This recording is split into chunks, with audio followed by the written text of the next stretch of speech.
Welcome back to Greek mythology. If you have not watched part 1, go and do that first, because we are continuing where we left off. With Cronus and the Titans securely locked away in Tartarus, the universe was suddenly a massive power vacuum. The three brothers, Zeus, Poseidon, and Hades, stood victorious, but they faced a massive dilemma. Zeus had led the war, but Poseidon and Hades were older, and all three had fought equally to overthrow the Titans.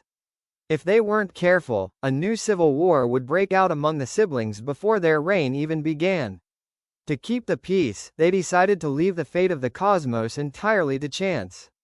They chose the most democratic, unarguable method they knew, the drawing of lots or straws. The three brothers gathered and placed three tokens inside a helmet, each representing a different realm of existence. Earth, the land, and Mount Olympus, the headquarters, were declared neutral zones that would be shared equally among all of them. They shook the helmet, and one by one, each brother drew his fate. Zeus drew the lot for the sky and the heavens. This effectively made him the king of the gods. Because the sky sits above everything else, it gave him the ultimate vantage point to watch over the earth and enforce his laws. It suited his loud, dramatic, and dominant personality perfectly. Poseidon drew the lot for the seas and all waters. He took up residence in a magnificent golden palace at the bottom of the ocean floor. The sea was unpredictable, violent, and vast, just like Poseidon's legendary temper. As ruler of the oceans, he also gained control over earthquakes and horses, earning the terrifying nickname, the Earth Shaker. Hades drew the short straw, literally. He was awarded the underworld, the dark, hidden realm beneath the earth where the souls of the dead reside. Because he lived deep underground away from the light of the sun, he rarely visited Mount Olympus and became an outcast to the rest of his family. While it seems like Hades got cheated, he actually became fabulously wealthy. Because his realm included everything beneath the earth, he owned all the world's precious metals, gold, silver, and gems. The Greeks often called him Pluton or the Wealthy One.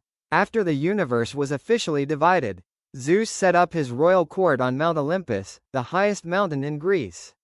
Together with his siblings and his eventual children, they formed the 12 Olympians, the core family of characters you see in almost every Greek myth. Each of whom will be discussed in different videos, so make sure to subscribe so you don't miss out. Now let's get into who the 12 Olympians are exactly. The 12 Olympians are essentially one giant, incredibly complicated, and highly dramatic family tree. To make sense of how they are all related, it helps to divide them into two groups. The first group consists of the older generation, who are the 6 children of Cronus and Rhea, who overthrew the Titans. And the second group consists of the younger generation, who are the highly powerful children of Zeus. In the first group we have the 3 brother, Zeus, Poseidon, and Hades. And the 3 sister, Hera, Demeter, and Hestia. However, Hades resides in the underworld, so he does not have a seat in Olympus. And Hestia, who is the eldest of the siblings, gave her seat to one of Zeus' sons. This means the older generation takes up 4 seats on Mount Olympus. These seats are occupied by Zeus, Poseidon, Hera, and Demeter. The remaining 8 seats are occupied by Zeus's powerful offsprings. But before we get to that, let's talk about how these children came to be.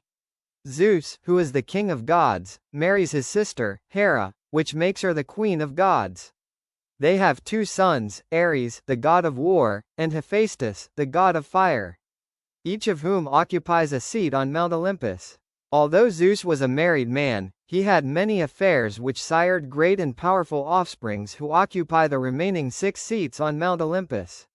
These children are Athena, the goddess of wisdom. Her mother was a titaness named Métis. The myth is that Zeus swallowed Métis while she was pregnant, and Athena eventually popped right out of Zeus's forehead, fully grown and dressed in battle armor. Next is the twin brother and sister, Apollo and Artemis, also known as the sun and moon. Their mother was also a titaness named Leto. Hermes, the messenger of the god, is also one of Zeus's children that he conceived with a mountain nymph named Maia.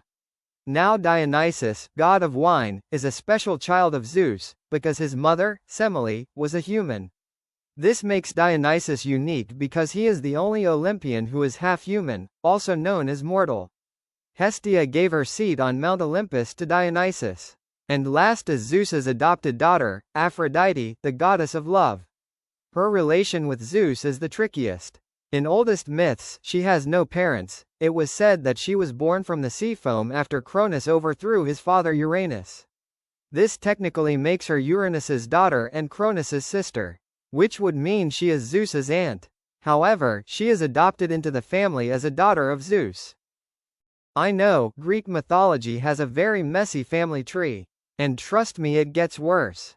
If you want to know more about each of Zeus's children and how Hera, Zeus's wife, took revenge on each of his mistresses, please like and subscribe to my channel.